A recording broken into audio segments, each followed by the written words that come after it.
د میرمنې کوس یا سومبۍ په کوم وخت کې ډیر ګرم یا ګرمایش لري او په شهوت کې راځي.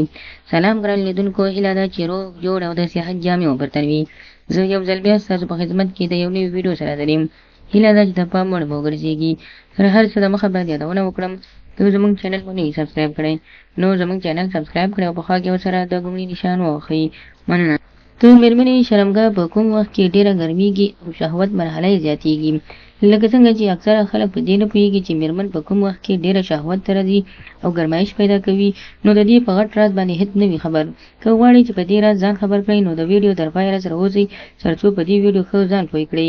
هغه میرمنې چې تاسو هیڅکله ځان پرې نه پوهوئ او نه پوه شوي یاستئ چې میرمنې په کوم وخت کې ډیره ګرمه وي او کوم وخت کې نه وي ګرمه. د میرمنې دوه حالت لري. یو په ډیر ګرمایش په دې وخت کې راځي چې کله میرمنې ته د میاشتې مرض یا حیض مرض رانږدې کېږي.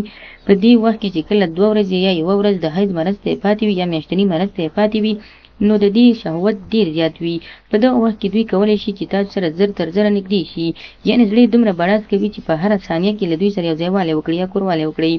او دومه درجه کې دوی بیا کله چې د حیض مرض یې ختمیږي، یعنې د میاشتني مرض چې کله میاشتني مرض له دې څخه وځي یا هم د میاشتې مرض یې ختمیږي، نو په دغه ټیم کې میرمنې ډېرې ګرمې وي او بیا هم په دغه وخت کې هم غواړي ترڅو میرمنې سره کوروالی وشي او خوند یې زیات شي.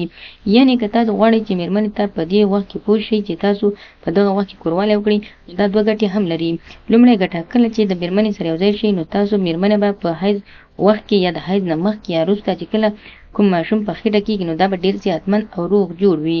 کله چې میرمنې سره تاسو غواړئ چې تاسو میرمنې ته حمل ورکړئ نو کولی شئ په دغه وخت کې میرمنې ته حمل ورکړئ، ځکه په دې وخت کې میرمنه ډېر زر حمل اخلي او بچیداره کېږي.